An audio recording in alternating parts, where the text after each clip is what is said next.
Hello everyone, welcome to the maths policy. इस video में हम करेंगे exercise 3.4 of chapter pair of linear equations in two variables class 10th। इससे पहले exercise 3.3 के कुछ दो क्वेश्चंस रिमेनिंग थे, तो लेट्स फिनिश दैम। उसके बाद हम 3.4 स्टार्ट करेंगे। The question is a fraction becomes 9/11 if 2 is added to both numerator and denominator. If 3 is added to both numerator and denominator, it becomes 5/6. Find the fraction. Fraction एक ऐसा mathematical term है जिसमें एक numerator होता है और एक denominator होता है। तो कभी भी फ्रैक्शन का क्वेश्चन आता है तो आपको न्यूमरेटर और डिनोमिनेटर को ही ऐसे वेरिएबल आपको ट्रीट करना है। Okay, so let's start the solution part. Let the numerator be x and the denominator be y. Therefore the fraction is, fraction क्या बनेगा? न्यूमरेटर अपॉन डिनोमिनेटर, तो ये बनेगा x upon y। Okay, and as per the first condition आपसे क्या बोला गया है, बहुत ध्यान से पढ़िए। A fraction become 9/11 if 2 is added to both numerator and denominator. अगर आप इस फ्रैक्शन में न्यूमरेटर और डिनोमिनेटर दोनों में 2 ऐड कर देते हैं, सेपरेटली 2 ऐड होगा, न्यूमरेटर में अलग और डिनोमिनेटर में अलग, तो ये फ्रैक्शन 9/11 बन जाता है। After that we will simplify this equation to get a perfect linear equation. तो ये बन जाएगा आपके पास 11x + 22 is equal to 9y + 18। अब लीनियर इक्वेशन बनाने के लिए स्टैंडर्ड फॉर्म में आपको इसे कन्वर्ट करना है। स्टैंडर्ड फॉर्म का मतलब आपके पास जो वेरिएबल्स हैं आप उनको LHS में शिफ्ट कीजिए और जो RHS है उसे आप RHS में शिफ्ट कीजिए। तो ये बनेगा 11x - 9y और 22 इधर आके -22 होगा और ये बन जाएगा +18 - 22 आपको देगा -4। This is your equation number 1। Then after हमें इक्वेशन नंबर 2 फॉर्म करनी है और ये इस तरह से होगी। If 3 is added to both numerator and denominator it becomes 5/6।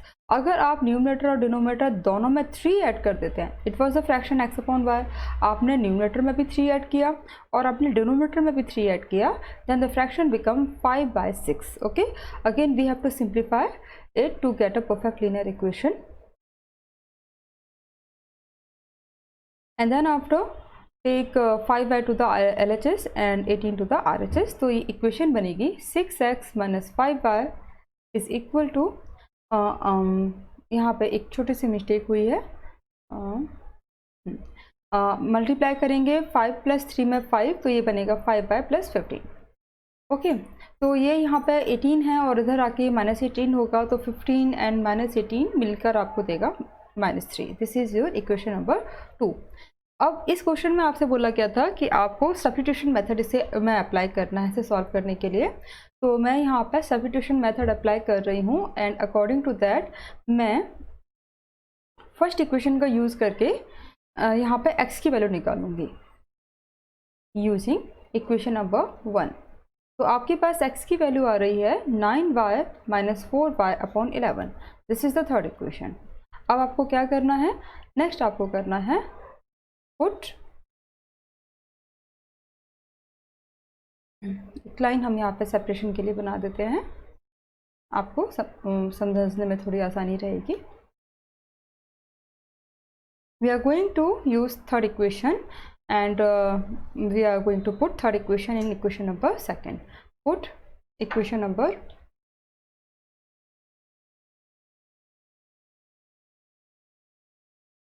Put equation number third in second. क्योंकि आपने फर्स्ट को यूज़ किया था तो इसीलिए अब आप इसे सेकंड में पुट करेंगे। आपने फर्स्ट यूज़ की थी, इक्वेशन नंबर फर्स्ट यूज़ की थी, तो अब आपको इसे सिंप्लीफाई करके अब आपको इसे सेकंड में पुट करना है। तो आपके पास टर्म आ जाएगा 6 और x की जगह पे आप पुट कर रहे हैं 9y - 4 upon 11 and -5y is equal to -3। इसे अब आपको सॉल्व करने के लिए यहाँ पे एलसीएम लेके इसे सिंप्लीफाई करना होगा। तो आफ्टर टेकिंग एलसीएम ये इक्वेशन कुछ इस तरह से बन जाएगी। मैं यहाँ पे 6 का मल्टीप्लिकेशन कर रही हूँ इस ब्रैकेट में। 6 9 जा 54y - 6 4 जा 24 -55 ये मैंने एलसीएम ले लिया है, here the LCM will be 11 और 11 को मैं यहाँ पे RHS में मल्टीप्लाई करके इसे मैं बना रही हूँ -33। देन आफ्टर अब आपको क्या करना है, जो y के टर्म है, जो वेरिएबल टर्म है, आपको उन्हें कंबाइन करना है और जो आपके कांस्टेंट टर्म है आपको उन्हें कंबाइन करना है। ओके, तो 54y और -55y मिलके आपको देगा -y, यहाँ पर आएगा आपके पास -y इज इक्वल टू और -33 और +24 मिलकर आपको देंगे यहाँ पर -9। तो इट इम्प्लाइज दैट आपके पास y की वैल्यू 9 आ जाती है। ओके, आपको y मिल गया है। देन आफ्टर आप y is equal to 9 put करेंगे, put y is equal to 9 in equation third, because equation third जो है ये रिड्यूस्ड फॉर्म है, तो इसमें पुट करने से हमें ज़्यादा सिंप्लीफाई नहीं करना पड़ता है चीज़ों को। मैं यहाँ पर y की वैल्यू इस जगह पर मैं पुट करने वाली हूँ, राइट। हम y की वैल्यू इस जगह पर पुट करने वाले हैं, तो x बन जाएगा। अब आप जब यहाँ पर 9 रखेंगे तो 9 × 9 बन जाएगा, 9 9 जा 81, ये बन जाएगा 81 - 4 अपॉन 11। 81 में से अब आप 4 को सब्ट्रैक्ट कीजिए, है ना। तो 81 में से जब आप 4 को सब्ट्रैक्ट करेंगे तो आपके पास आएगा 77 और अपॉन 11, 77 डिवाइडेड बाई 11 आपको देगा 7। तो आपके पास आप देख रहे हो कि आपके पास न्यूमरेटर भी आ चुका है और डिनोमिनेटर भी आ चुका है। तो देयरफॉर आपके पास एक्सप्रेशन क्या बन जाता है, जो आपका फ्रैक्शन है, देयरफॉर द फ्रैक्शन बन जाता है आपके पास 7/9। ये आपका आंसर है, राइट। आप चाहें तो इस चीज़ को चेक भी करके देख सकते हैं। चेक करने के लिए आप ऐसा कीजिए कि न्यूमरेटर और डिनोमिनेटर में से दोनों में जगह आप 2 ऐड कीजिए, तो देखिए क्या बन रहा है 9/11। और यही तो आपको फर्स्ट कंडीशन दे रखी थी, when we add 2 to both numerator and denominator then the fraction become 9/11। ठीक है, तो इसका मतलब ये है कि आपने जो सॉल्यूशन निकाला है ये ठीक है। Okay, let's go for the next equation. This is the last question of exercise 3.3 and the question is 5 years hence the age of Jacob will be 3 times that of his son. यहाँ पर एक Jacob है जो कि father है और उसका सन है। तो आपसे बोला है 5 year hence the age of Jacob will be 3 times that of his son. 5 year hence मतलब 5 years के बाद, फ्यूचर में आफ्टर 5 years जैकब की जो एज है वो अपने बेटे की 3 टाइम्स बन जाएगी। 5 years ago 5 साल पहले Jacob's age was 7 times that of his son. What are their present ages, तो उनकी प्रेजेंट एजेस क्या हैं।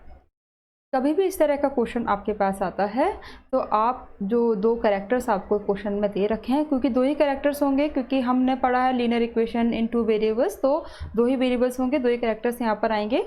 तो आप उनकी एज को x और y यहाँ पर लेट करेंगे और याद रखिए प्रेजेंट एज आपको लेट करनी है। तो आप यहाँ पे लिखेंगे let the present age of Jacob be x years, present age Jacob की x ईयर है, and at the present age of son be y years, और जो सन है उसकी प्रेजेंट एज जो है वो y years है।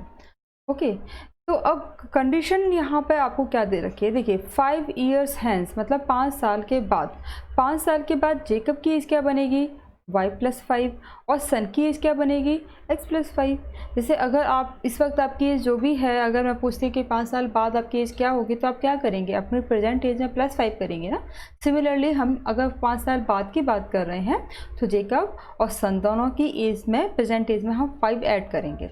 उसके बाद कंडीशन आप लगाइए 5 years hence the age of Jacob will be 3 times that of his son। Jacob की जो एज है 5 years के बाद, सन की जो एज है 5 years के बाद, जैकब की एज इसकी 3 टाइम्स है। तो आप यहाँ पर 3 में मल्टीप्लाई करके इन दोनों पार्ट्स को इक्वेट कर देंगे।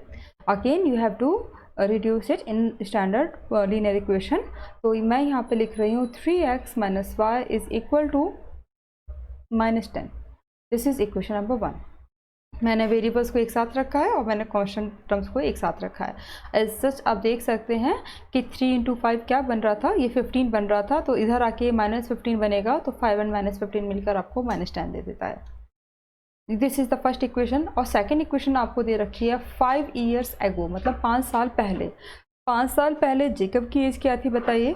5 साल पहले जेकब की एज थी y - 5 और सन की क्या एज थी, सन की एज थी x - 5। ओके, तो प्रेजेंट एज इसमें से आपने 5 सब्ट्रैक्ट कर दिया दोनों साइड में, और आपसे बोला है कि 5 साल पहले जेकब जो था वो 7 टाइम्स था अपने सन का।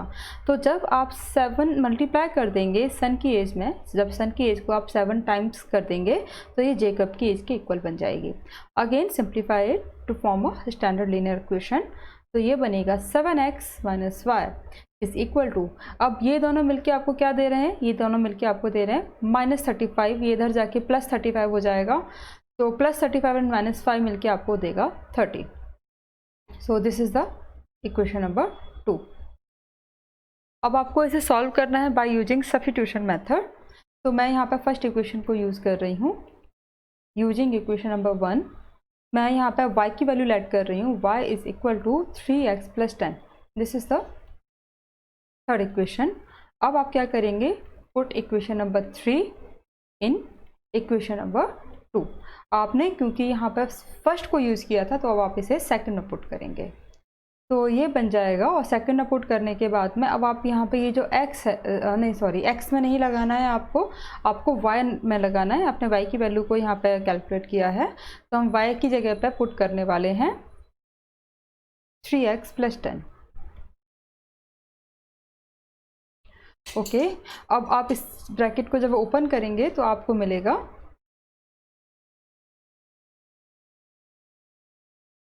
7x - 3x - 10 is equal to 30। ये दोनों एक्सप्रेशन मिलके आपको देगा 4x, और ये 10 यहाँ पे जाके -10 + 10 होकर 40 देगा, तो x की वैल्यू आपके पास बन जाती है 10। अब आप क्या करेंगे, put x is equal to 10 in equation number 3। इस इक्वेशन नंबर 3 में आप पुट करेंगे तो y की वैल्यू आ रही है 3 × 10 + 10 मीन्स दैट इज 30 + 10, ये इसका मतलब 40। तो देयरफॉर आप क्या लिखेंगे, अब आप x और y कैलकुलेट हो गए हैं, इसे आप लैंग्वेज फॉर्म में सबसे पहले इसे एक्सप्रेस कीजिए। तो आप यहाँ लिखेंगे the percentage of son is 10 years and the percentage of father that is Jacob is 40 years। ठीक है, आपसे परसेंटेज पूछी गई थी, वो आपने यहाँ पे रख के आपने अपना आंसर दे दिया है। अगर आप इस चीज़ को चेक करना चाहें तो कैसे करेंगे, चेक कीजिए। आप दोनों में से किसी भी इक्वेशन में से पुट करके देखिए ज़रा। जैसे कि इक्वेशन नंबर 1 मैं लेती हूँ और इसमें मैं पुट करती हूँ, x की वैल्यू 10 है और y की वैल्यू है 40। तो देखो ये क्या आ रहा है, 10 30 - 40, ये आपके पास -10 आ रहा है जो कि RHS है। It means the solution is correct. ठीक है, so this was the last question of exercise 3.3, and now we are going to start our new exercise, that is 3.4. okay, so let's start. And so question is, solve the following pair of linear equation by elimination method and the substitution method. Okay, तो अब ऐसा करते हैं, क्योंकि हमने substitution method पहले exercise में किया हुआ है, तो मैं अब इन क्वेश्चंस को केवल एलिमिनेशन मेथड से सॉल्व करके आपको दिखाऊंगी। Okay, so let's start. The question number 1 is x + y is equal to 5 and 2x - 3y is equal to 4। This is equation number 1 and this is equation number 2। अब आप देख रहे हैं elimination method में हमको दोनों में से किसी एक वेरिएबल को एलिमिनेट करना होता है, और एलिमिनेट करने के लिए आपके पास जिस वेरिएबल को आप एलिमिनेट करना चाहते हो उसके कोफिशिएंट की न्यूमेरिकल वैल्यू आपको सेम बनानी है। ओके, जैसे हम देख रहे हैं कि इक्वेशन नंबर 2 में y का जो कोफिशिएंट है वो 3 है और 1 में y का कोफिशिएंट 1 है, तो मैं यहाँ पे लिख रही हूँ मल्टीप्लाई इक्वेशन 1 विथ 3। तो ये बन जाएगी 3x + 3y is equal to 15। याद रखिए, जब आपको मल्टीप्लाई करना है तो LHS RHS कंप्लीट इक्वेशन को ही मल्टीप्लाई करेंगे। कभी कभी बच्चे मिस्टेक कर देते हैं, केवल LHS में मल्टीप्लाई कर देते हैं और RHS में नहीं करते हैं, तो वो गलत है। ओके, इस तरह से आपका क्वेश्चन सॉल्व नहीं होगा। और उसके बाद क्वेश्चन नंबर जो इक्वेशन 2 है उसे मैं एज इट इज़ यहाँ पर नोट कर लेती हूँ।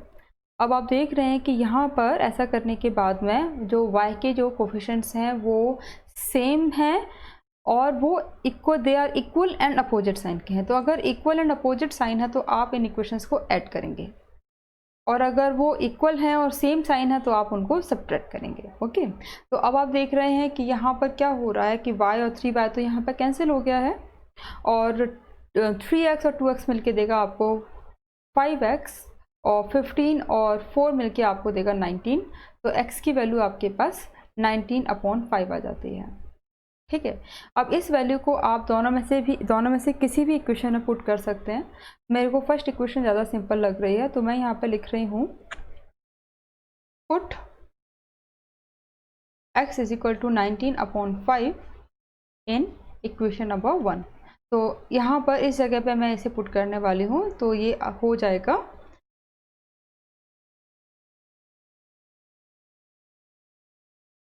19/5 plus y is equal to 5।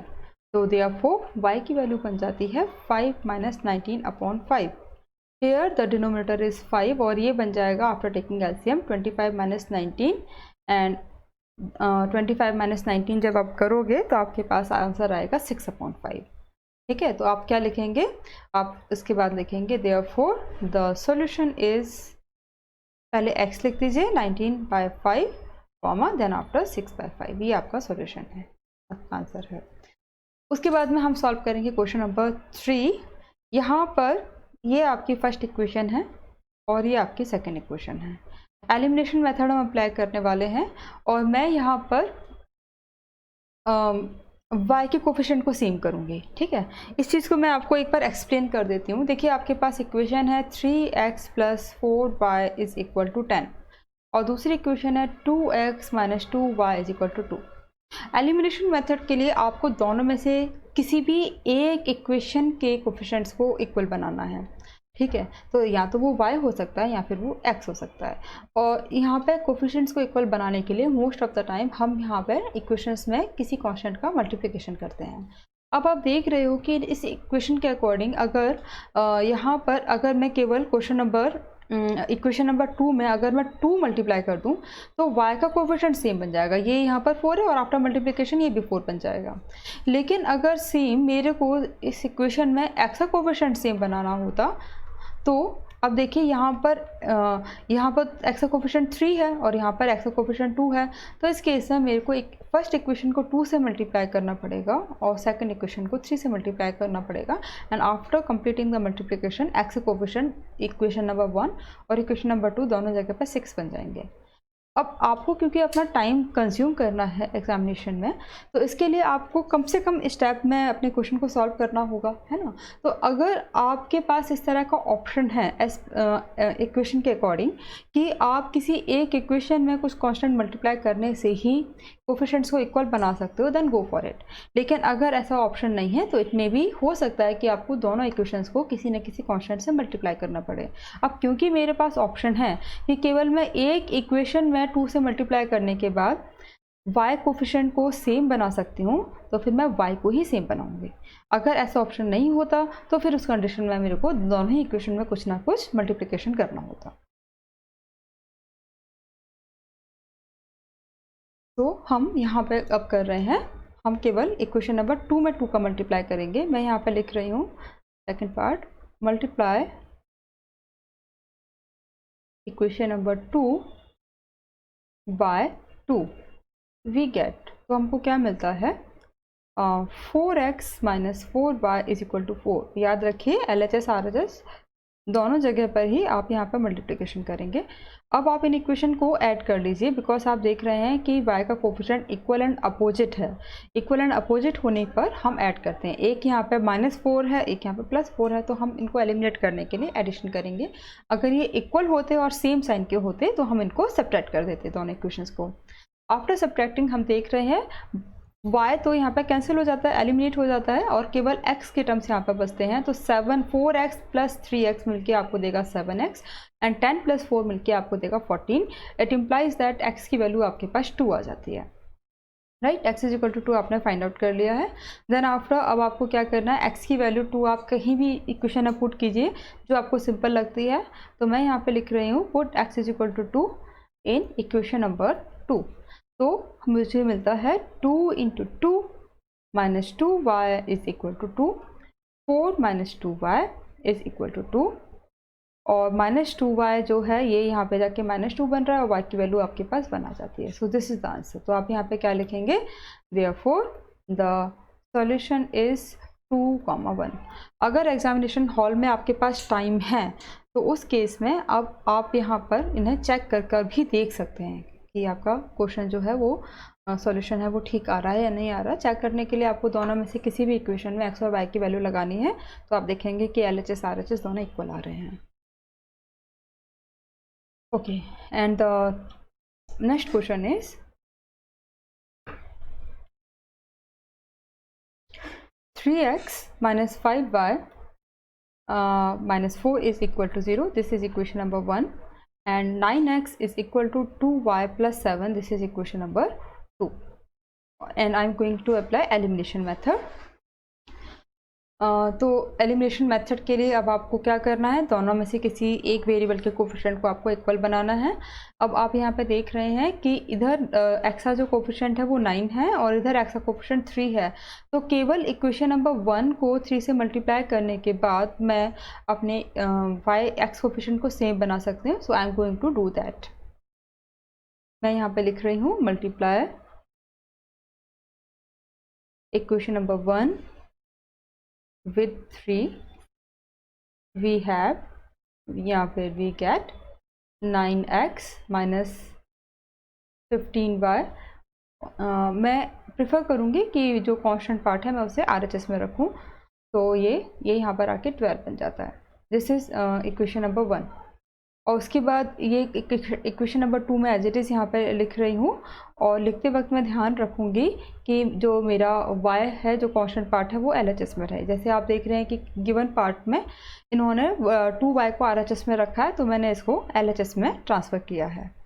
Okay, तो अब आप यहाँ पर देख रहे हैं कि यहाँ पे x के कोफिशिएंट जो हैं वो इक्वल हैं और सेम टाइम के हैं। तो ऐसी कंडीशन में हम सब्ट्रैक्शन करते हैं, और जब आप सब्ट्रैक्शन करोगे तो नीचे जितने भी टर्म्स हैं सभी का साइन चेंज हो जाएगा। सब्ट्रैक्शन में आप देख रहे हैं 9x and minus 9x cancel हो गया है, माइनस 15y और प्लस 2y मिलके आपको दे रहा है माइनस 13y, एंड 2 और माइनस 7 मिलके आपको क्या दे रहे हैं, ये आपको दे रहे हैं प्लस 5। तो देयरफॉर y की वैल्यू आपके पास बन रही है -5/13। So it implies that y is equal to -5/13. Then after हमको x निकालना है, तो आप क्या करेंगे, put y is equal to -5/13 in equation, जो इक्वेशन आपको सिंपल लगती है मैं उसमें पुट कर देती हूँ। मैं यहाँ y में पुट कर रही हूँ, तो 3x - 5, और मैं y की वैल्यू पुट कर रही हूँ -5/13 -4 is equal to 0। Let's take the LCM. तो एलसीएम जब आप यहाँ पर लेंगे तो ये यहाँ पर 13 आ जाता है, और 13 जो है ये 3 से भी मल्टीप्लाई होगा, तो 13 × 3 बन जाएगा 39x, और यहाँ पर -5 और -5 मल्टीप्लाई होके बन जाएगा +25, और 13 यहाँ 4 में भी मल्टीप्लाई होगा, तो माइनस आप ये हम एलसीएम लेंगे तो ये माइनस, तो जब 13 में आप 4 मल्टीप्लाई करेंगे तो आपके पास आंसर 52 आ जाता है, इज़ इक्वल टू 0। ठीक है, अब ये 13 0 में मल्टीप्लाई हो जाएगा और आपके पास एक्सप्रेशन आता है 39x, ये जो कांस्टेंट है 25 और -52, ये मिलकर आपको देते हैं माइनस, इधर 7 आएगा और यहाँ पर -47, और इधर आपके पास 0 है। तो x की वैल्यू बन रही है 47 divided by 39। Okay, is there any common multiple?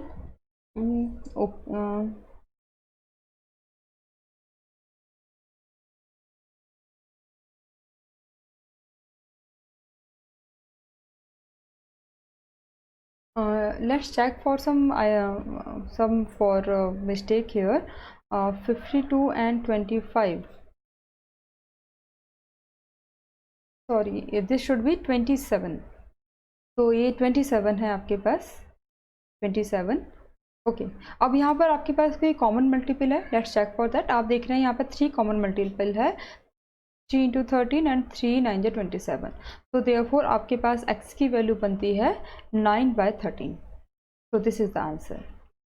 Okay, तो आप यहाँ लिख सकते हैं कंबाइन करके, देयरफॉर द आंसर इज़, पहले आप x लिखेंगे 9/13 और उसके बाद आप y लिखेंगे -5/13। So this is our solution. and then after we have the fourth part. Fourth part में आप देखेंगे कि आपका जो क्वेश्चन है वो वहाँ पर इक्वेशंस जो हैं थोड़ी यहाँ पर रैशनल फॉर्म में दे रखी हैं, तो मैं सबसे पहले यहाँ पर एलसीएम लेके इनको सिंप्लीफाई करूँगी, then after I will work with them. तो यहाँ पर आपके पास 2 और 3 का एलसीएम 6 आएगा और ऊपर न्यूमरेटर में बनेगा 3x plus this is y plus 4y is equal to -1। तो इक्वेशन बन जाती है 3x plus 4y is equal to -6। This is equation number 1। उसके बाद इसका जो सेकंड पार्ट है वो है x minus y upon 3 is equal to 3। Again take the LCM, तो ये बन जाएगा 3x minus y is equal to 9। This is equation number 2। Now we are going to work with these equations. यहाँ पे आप देख रहे हैं कि ऐसा करने के बाद में ऑलरेडी आपके पास x के कोफिशिएंट सेम बन गए हैं, तो आपको अब यहाँ पर और ज़्यादा कुछ मेहनत करने की ज़रूरत नहीं है। अब आप इन इक्वेशंस को सब्ट्रैक्ट कर दीजिए। एज यू कैन सी कि the coefficient of x is equal and opposite, so we are going to subtract them. Subtract करने के लिए नीचे के इक्वेशंस के साइन हमने चेंज कर दिए हैं। 3x और -3x कैंसिल हो जाएंगे और प्लस 4y एंड y ये मिलके आपको 5y दे रहा है। -6 एंड -9 मिलके आपको देता है -15। तो y की वैल्यू आपके पास -3 आ जाती है। ओके, अब ये y की वैल्यू आप किसी भी क्वेश्चन में पुट कर दीजिए तो आपको x की वैल्यू मिल जाएगी। मैं यहाँ पे क्वेश्चन नंबर 2 में से पुट करूँगी। Put y is equal to -3 in equation number 2। तो आपके पास आता है 3x माइनस वाई की वैल्यू -3 है is equal to 9। 3x plus 3 is equal to 9। तो x की वैल्यू आपके पास 9 - 3 6 हो जाएगा। 6/3 करेंगे तो 2 हो जाएगा। ओके, तो आपके पास इसका सॉल्यूशन है x की वैल्यू 2 है और y की वैल्यू -3 है। तो आप इसे लिखेंगे देयरफॉर द सॉल्यूशन इज 2, -3। ये आपका answer. Next we have a word problem. From the pair of linear equation in the following problem, अच्छा, फॉर्म द पेयर ऑफ, आपको सबसे पहले लीनियर इक्वेशन फॉर्म करनी है and find their solution if they exist by elimination method. उसके बाद आपको यहाँ पे सॉल्यूशन इसका फाइंड आउट करना है। इफ़ दे एग्जिस्ट का मतलब है कि अगर सॉल्यूशन एग्जिस्ट करता है तो कंसिस्टेंट विद यूनिक सॉल्यूशन में ही आपको यहाँ पे इसको सॉल्व करना है। अगर वो inconsistent system of linear equation है या फिर आपके पास पैरेलल लाइंस का सिस्टम आ रहा है तो उस कंडीशन में आपको उसे सॉल्व नहीं करना है। ओके, तो सबसे पहले तो हम अपनी इक्वेशन फॉर्म करेंगे, then after we are going to solve them. And the question is, if we add 1 to the numerator and subtract 1 from the denominator, a fraction reduces to 1. It becomes 1/2 if we only add 1 to the denominator. What is the fraction? Again ये fraction का question है। इस तरह का question आपने previous exercise में भी किया था। तो जब भी आपके पास फ्रैक्शन आता है तो आपको न्यूमरेटर और डिनोमिनेटर ऐड करना है। तो हम यहाँ पे लिखेंगे let the numerator be x and the denominator be y, therefore the, इसे हम नेक्स्ट लाइन में ही लिख लेते हैं।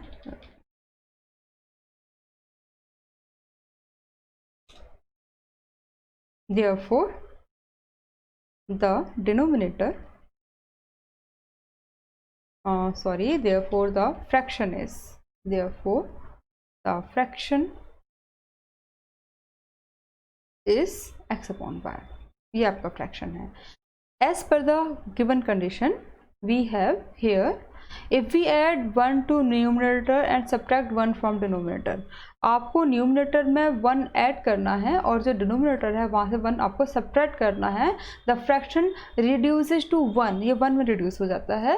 उसके बाद आपको इसे सिंप्लीफाई करके स्टैंडर्ड लीनियर इक्वेशन में आपको इसे एक्सप्रेस करना है। मीन्स आपके पास वेरिएबल्स जो हैं वो एक साइड में होने चाहिए और जो कॉन्स्टेंट टर्म है वो एक साइड में होने चाहिए। This is equation number 1। Okay, the other condition here is, other condition इस तरह से है, it becomes 1/2 if we only add 1 to the denominator. मतलब अगर आप डिनोमिनेटर में, the fraction is x upon y, अगर आप डिनोमिनेटर में केवल 1 ऐड करते हैं if we only add 1 to the denominator तो फ्रैक्शन जो है वो 1/2 बन जाता है. Again you have to simplify the equation. तो आपके पास आ रहा है 2x is equal to y plus 1 और ये बन जाएगा 2x minus y is equal to 1. This is the equation number 2. अब आप देख रहे हैं कि यहाँ पर y का coefficient already equal and same sign का है. तो यहाँ पे हम क्या करेंगे, इक्वेशन को सब्ट्रैक्ट करेंगे. x minus y is equal to -2 and 2x minus y is equal to 1. हम सब्ट्रैक्ट कर रहे हैं तो नीचे इक्वेशन में जो भी आपके पास पार्ट्स हैं उन सभी का साइन अपोजिट हो जाएगा. अब आप यहाँ देख रहे हैं कि -y और +y कैंसिल हो रहा है. Then after x and -2x मिलके बन रहा है -x, -2 एंड -1 मिलके बन रहा है -3. तो देयरफॉर x की वैल्यू तो आपके पास अब यहाँ पर 3 बन जाती है. मैं इस वैल्यू को put x is equal to 3 in equation number 1 में मैं पुट करने वाली हूँ. इस इक्वेशन नंबर 1 में इसमें हम पुट करेंगे. तो x की वैल्यू जब आप यहाँ पर 3 पुट करते हैं तो 3 minus y is equal to -2 minus y is equal to -5. तो y की वैल्यू आपके पास बन जाती है 5, राइट. लेकिन अभी फ्रैक्शन नहीं आया है, अभी केवल x और y की वैल्यू आई है. आपको फ्रैक्शन की वैल्यू देनी है. तो फ्रैक्शन आपके पास क्या बन जाएगा, therefore the fraction is numerator by denominator, that is 3/5. this is the answer. okay, I hope आपको बिल्कुल समझ में आ गया है. अगर समझ नहीं आया तो वीडियो को रिप्ले करके आप देखिए, समझ आ जाएगा. बहुत सिंपल क्वेश्चन है और लैंग्वेज प्रॉब्लम पे आपकी बहुत अच्छी कमांड होनी चाहिए. Let's go for the next question. 5 years ago Noori was thrice as old as Sonu. तो इसको ये एक एज प्रॉब्लम है. यहाँ पे 2 कैरेक्टर्स हैं, एक नूरी है और एक सोनू है. 10 years later Noori will be twice as old as Sonu. How are Noori and Sonu? How old are? How old are मतलब आपसे प्रेजेंट एज पूछी है नूरी और सोनू की. तो हम यहाँ पे उनकी प्रेजेंट एजेस को x एंड y लेट कर लेंगे. Late the present ages of Noori and Sonu be x and y respectively. नूरी की एज आपके पास x है और सोनू की एज आपके पास y है. हेयर अब आप देखेंगे जो फर्स्ट कंडीशन थी उसमें 5 years एगो की बात हो रही थी, ठीक है. तो 5 years एगो का मतलब है कि आप नूरी की एज में से भी 5 सब्ट्रैक्ट करेंगे और सोनू की एज में से भी 5 सब्ट्रैक्ट करेंगे. इन्होंने बोला है 5 years ago Noori was thrice as old as Sonu. मतलब अगर आप सोनू की एज का थ्राइस कर देते हैं तो वो नूरी की एज के इक्वल बन जाता है. Then after we have to simplify this equation to form a standard linear equation. तो मैं इसे सिंप्लीफाई कर रही हूँ. आप यहाँ देख रहे हैं ये दोनों एक्सप्रेशन मिलके बना रहे हैं -15 और ये यहाँ पे आके +5 बनेगा. -15 + 5 मिलके आपको देगा -10. This is equation number 1. Okay, and the next condition है आपके पास 10 years later. 10 years later मतलब 10 years के बाद. तो 10 years के बाद नूरी की एज बन जाएगी x + 10 और सोनू की एज बन जाएगी y + 10. 10 years later Noori will be twice as old as Sonu. तो नूरी क्या है, नूरी जो है वो सोनू की ट्वाइस होगी. तो अगर मैं सोनू की एज का ट्वाइस कर देती हूँ तो नूरी की एज इसके इक्वल बन जाती है सोनू की एज की. Again simplify the equation, we will get x - 2y is equal to, आप देखेंगे ये दोनों टर्म्स मिलके बनाएंगे 20 और ये यहाँ पे आके -10 बनेगा. 20 - 10 बनेगा आपके पास 10. This is equation number 2. यहाँ पे आप देख रहे हैं कि ऑलरेडी जो x कोफिशिएंट है वो सेम ही है, ठीक है. तो हमें यहाँ पे अगेन कुछ यहाँ मल्टीप्लाई करने की ज़रूरत नहीं है. तो यहाँ पे मैं सब्ट्रैक्ट कर देती हूँ because they were equal and of same sign. तो सब्ट्रैक्ट करने के बाद आप देखेंगे x और -x तो कैंसिल हो जाते हैं. -3y एंड +2y मिलके आपको दे रहा है -y. -10 एंड -10 मिलके दे रहा है -20. इट इम्प्लाइज दैट y की वैल्यू आपके पास 20 आ गई है. अब इस वैल्यू को आप किसी भी इक्वेशन में पुट कीजिए. पुट y = 20 इन इक्वेशन नंबर 1 में मैं पुट कर लेती हूँ. This is equation number 1. हम इसे यहाँ पर पुट करने वाले हैं. तो ये बन जाएगा x - 3 × 20 is equal to -10. x की वैल्यू बन रही है -10 +3 × 20 बनेगा 60, और ये -60 है LHS में, तो RHS में आके +60 बन जाएगा, और x की वैल्यू आ जाती है आपके पास 50। ठीक है, तो आपके पास प्रेजेंट एजेस आ चुकी हैं। अब आप यहाँ पे लिखेंगे therefore the present ages, present age separate करके लिख देते हैं, of Noori is 50 years, because x जो थी वो नूरी की एज थी, and that of Sonu is, Sonu की जो प्रेजेंट एज है वो है 20 ईयर्स। तो this is our solution. Okay, next question बहुत अच्छा क्वेश्चन है, और ये डिजिट्स वाला क्वेश्चन है। ये क्वेश्चन अभी आप फर्स्ट टाइम अटेम्प्ट करेंगे यहाँ पर। The sum of digits of a 2-digit number is 9. Also, 9 times this number is twice the number obtained by reversing the order of the digit. Find the number. This is very very important question, इसे बहुत ध्यान से समझने की कोशिश कीजिए। मैं एक 2 डिजिट नंबर लिख रही हूँ, लेट अस सपोज मैंने 57 लिखा, इट्स एन 2 डिजिट नंबर। 7 यहाँ पर 1s प्लेस में है, और जो 5 है वो 10s प्लेस में है। तो अगर आपसे बोला जाए कि आप इसे एक्सपेंडेड फॉर्म में लिखिए, जैसे आप बहुत छोटी क्लासेस में इस तरह से करते थे, 3rd क्लास में शायद आपने इस तरह का क्वेश्चन लिखा होगा कि जब आप इसे एक्सटेंडेड फॉर्म में लिखोगे तो आप इसे लिखेंगे 5 × 10 because 5 is eight 10s place, और 7 × 1 because 7 is at 1s place. Okay, तो सिंपल आप इसे 5 × 10 + 7 लिख सकते हैं। तो आप देखेंगे कि जो 5 है ये तो क्या है, ये 10s प्लेस का नंबर है, और 7 जो है ये यूनिट प्लेस का नंबर है। तो जब भी आपके पास डिजिट्स के क्वेश्चन आते हैं तो उन्हें सॉल्व करने के लिए आपको डिजिट्स को लेट करना पड़ता है। तो आप स्टार्ट इस तरह से करेंगे इसको, let the unit place digit be x and the tens place digit be y. Therefore the number is, तो आपका जो नंबर है वो क्या बनेगा, तो जो नंबर बनेगा, आप देख रहे हैं कि x यूनिट प्लेस पर है और y 10s प्लेस पर है, तो ये बनेगा 10 × y + x, right. 10s place का नंबर जो था y वो आपने 10 में मल्टीप्लाई कर दिया, और x जो है उसे आपने यूनिट प्लेस पर कर दिया। The number is this. Okay, the numbers, अब लेकिन यहाँ पे बात हो रही है उस नंबर की भी जो आपको डिजिट्स रिवर्स करने पे मिलता है। जैसे कि इस क्वेश्चन में अगर ये, जैसे हमने इस एग्जांपल के लिए लिखा था, जब आप यहाँ पर डिजिट को रिवर्स कर देंगे तो ये 57 से 75 में कन्वर्ट हो जाएगा। ठीक है, तो अब आप इसे ऐसे लिखेंगे 7 × 10 और +5, right.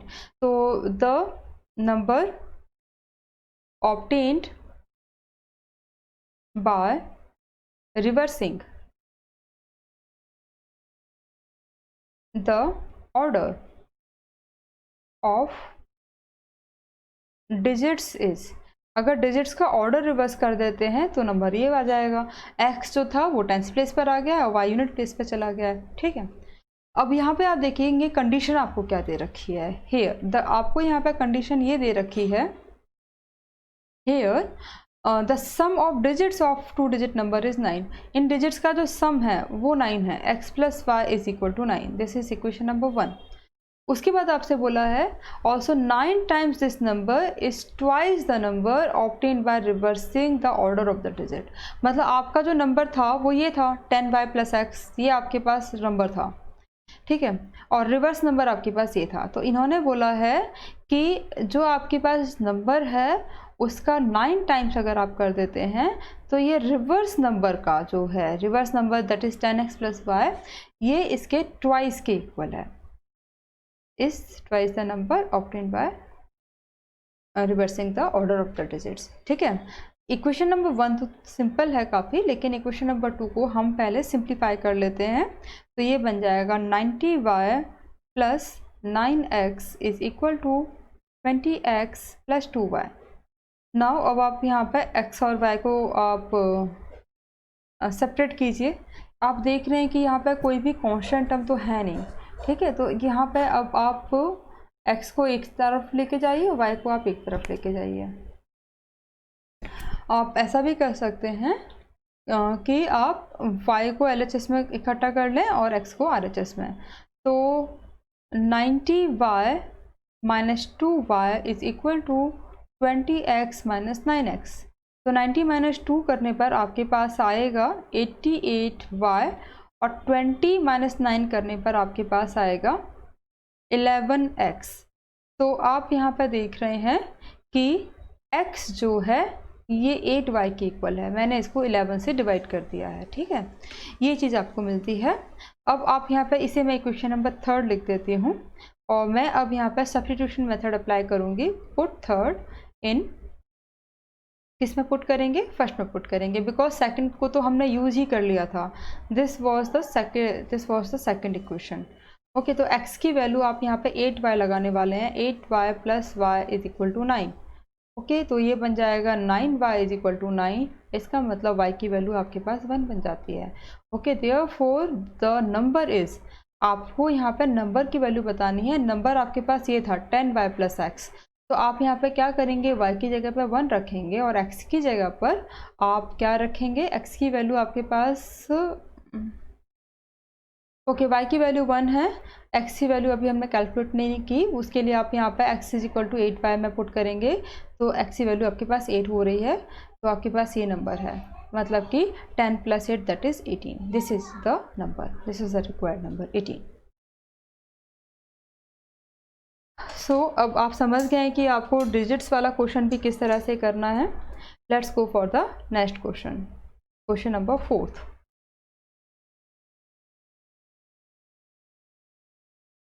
This is also a very interesting question. इस तरह का क्वेश्चन भी आप यहाँ पर फर्स्ट टाइम अटेम्प्ट करेंगे। यहाँ पर ये क्वेश्चन जो है ये करेंसी से लेकर है, और करेंसी में आप जैसे देखते हैं कि कई सारे तरह के नोट्स होते हैं। जैसे एट प्रेजेंट आपके पास 2000 का नोट है, उससे छोटा आपके पास 500 का नोट है, फिर आपके पास 200 एंड 100 का नोट है, ठीक है, फिर 50 का नोट है, और छोटे छोटे और भी नोट्स हैं 10 के, 5 के, इस तरह से। तो अब मीना है वो बैंक गई है और वो बैंक से उसने कुछ रुपए उसने यहाँ पर विड्रॉ किए हैं। तो रुपये विड्रॉ करते वक्त उसे जो नोट मिलते हैं उससे रिलेटेड आपका क्वेश्चन है, ठीक है। So let's attend the question.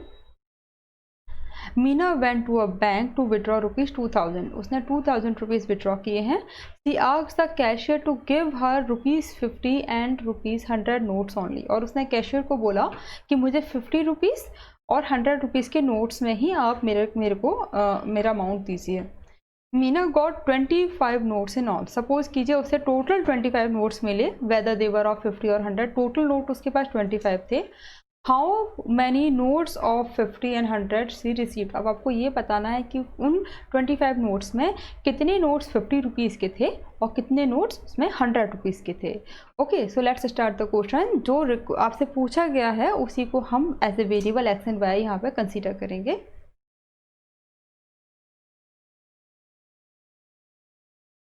Late Meena got X notes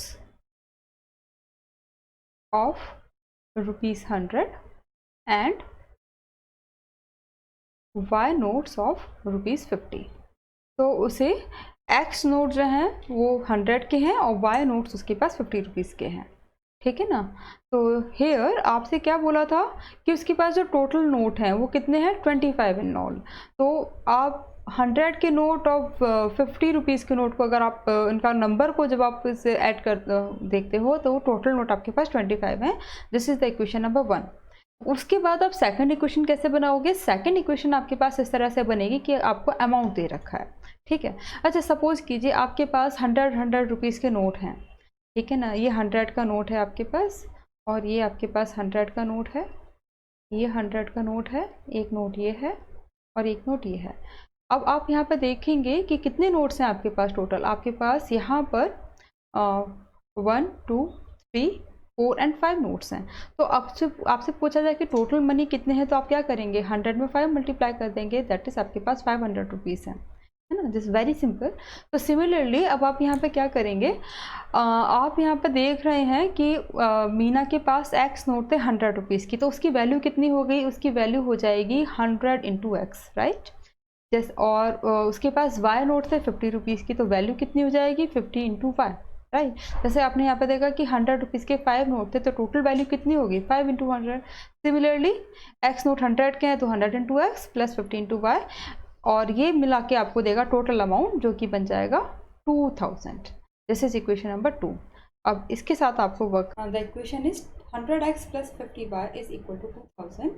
यहाँ पे आप देख रहे हैं कॉमन मल्टीपल जो है वो 50 है, तो let's remove the common multiple. तो आप ऐसे सपोज कीजिए कि हमने इक्वेशन नंबर 2 को 50 से डिवाइड कर दिया, तो इक्वेशन बन जाएगी 2x plus y is equal to 40। तो this is your second equation. इसे कंसीडर मत कीजिए सेकेंड इक्वेशन, जो इसकी रिड्यूस्ड फॉर्म है हम उसको सेकेंड इक्वेशन कंसीडर करेंगे। This is the equation number 2। अब आप देख रहे हैं कि ऑलरेडी यहाँ पर y का जो कोफिशिएंट है वो इक्वल ही है, तो हम यहाँ पर दोनों इक्वेशन को सब्ट्रैक्ट कर देते हैं। x plus y is equal to 25, this is equation number 1, and 2x plus y is equal to 40, this is equation number 2। इसे हम सब्ट्रैक्ट करेंगे तो नीचे वाली जो इक्वेशन है वहाँ पर हर जगह जो साइन है वो चेंज हो जाएंगे, ठीक है। तो यहाँ पर आपको आप देख रहे हैं कि जो y एंड माइनस वाई है कैंसिल हो जाएगा, उसके बाद x एंड माइनस 2x मिलके आपको माइनस x देगा, एंड 25 एंड माइनस 40 आपको क्या देने वाला है, ये आपको 15 देने वाला है। तो देयरफॉर आप देख रहे हैं कि x की वैल्यू तो आपको मिल गई है, ये 15 है। इस इक्वेशन को आप पुट कर दीजिए, put x is equal to 15 in equation number 1। तो y की वैल्यू बन जाएगी 25 माइनस 15, और ये बन जाएगी आपके पास 10। तो y की वैल्यू आपके पास 10 आ गई है।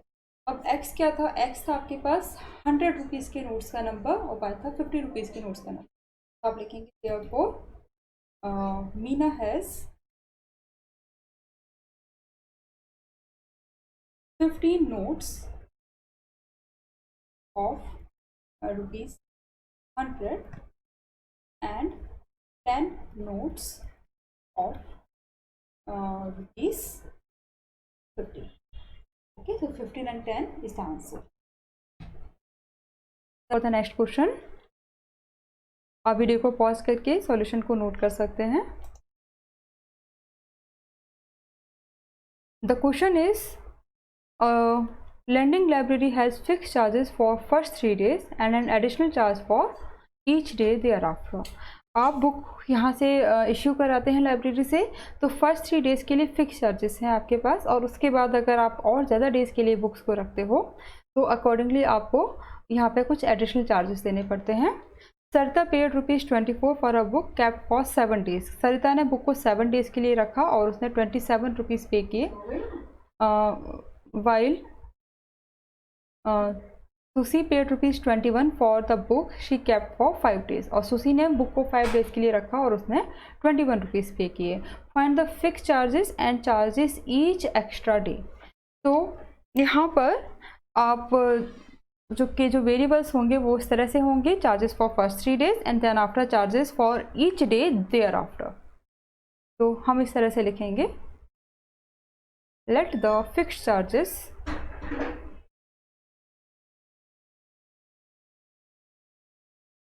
for first 3 days be ₹X and the charge per day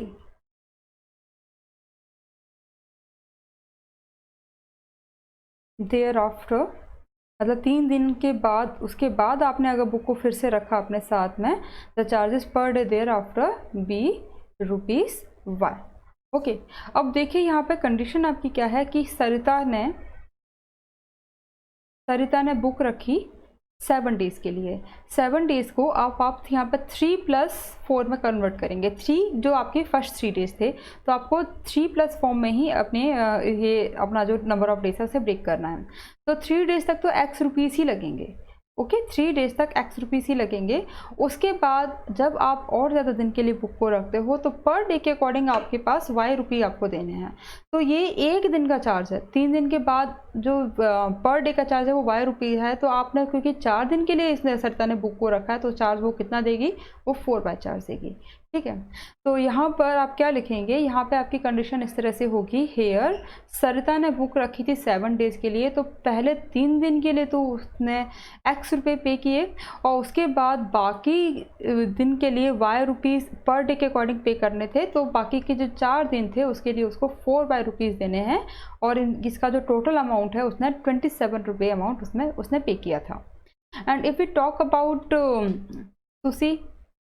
सुसी ने क्या किया था, सुसी ने 5 डेज़ के लिए बुक को कैप्ट किया, तो 5 को भी आप यहाँ पे फिक्स 3 डेज़, तो आप यहाँ पे फिक्स चार्जेस तो पहले निकाल दीजिए फर्स्ट 3 डेज़ के लिए, x रुपीज़ वो उतने के लिए दे रही है और बाकी कितने बचे, 2 दिन बचे, पर डे का चार्ज है y रुपये, तो 2 दिन का चार्ज कितना हो जाएगा 2y रुपीज़, है ना। तो सुसी के अकॉर्डिंग यहाँ पर इक्वेशन बनेगी x + 2y और उसने अमाउंट पे किया 21 rupees. This is equation number 1 and this is equation number 2। अब आपको फिक्स चार्जेस और charges for each extra day आपको यहाँ पे कैलकुलेट करना है। आप देख रहे हैं यहाँ पे एक्स का कोफिशिएंट सेम है, तो क्या कर रहे हैं, सब्ट्रैक्ट कर देते हैं इक्वेशन को यहीं पर, माइनस माइनस माइनस, और उसके बाद आप देखेंगे ये चीज़ तो कैंसिल हो जाती है, आप देख रहे हैं ना एक्स और माइनस एक्स तो कैंसिल हो जाता है, यहाँ पर x and minus x cancel हो गया, इसे हम कैंसिल कर देते हैं। तो अब उसके बाद यहाँ पर 4y और -2y मिलके 2y देता है, 27 एंड -21 मिलके आपको 6 देता है, तो y की वैल्यू आपके पास हो गई है 3। ठीक है, मतलब 3 दिन के बाद चार्जेस फॉर एक्स्ट्रा डे आपको 3 दिन आपको हर रोज़ देने हैं, और उसके बाद आप x कैलकुलेट करेंगे, तो आप यहाँ पे लिख दीजिए put y = 3 in equation number 1। तो आपके पास इक्वेशन आ रही है x + y की वैल्यू आप यहाँ पे पुट करेंगे, आप यहाँ पे y की वैल्यू पुट करेंगे, तो ये 3 4 × 12 हो जाएगा = 27, और फिर x की वैल्यू बन जाती है 27 - 12 मतलब कि 15। ठीक है, तो आप यहाँ पे आप लिखिए therefore the fixed charges for first 3 days are ₹15 and the charges for each extra day is ₹3. Okay, so this was the question, and this is the end of this exercise. If you like this video then please like, share and subscribe, और आने वाली exercise को पढ़ने के लिए, उस video को देखने के लिए आप हमें आगे फॉलो कर सकते हैं। Thank you very much and good luck. Hi, welcome to our channel the maths prodigy. इस चैनल में हम 9th to 12th class mathematics के सिलेबस को कवर करेंगे। इससे रिलेटेड अगर आपकी कोई भी क्वेरी है तो आप कमेंट सेक्शन में पूछ सकते हैं, हम जल्द से जल्द उसका रिप्लाई करने की कोशिश करेंगे। अगर आप इस चैनल पर नए हैं और आपको हमारा काम पसंद आता है तो आप चैनल को सब्सक्राइब कीजिए और इसे दूसरों के साथ शेयर कीजिए ताकि सभी इसका लाभ उठा सकें। Thank you.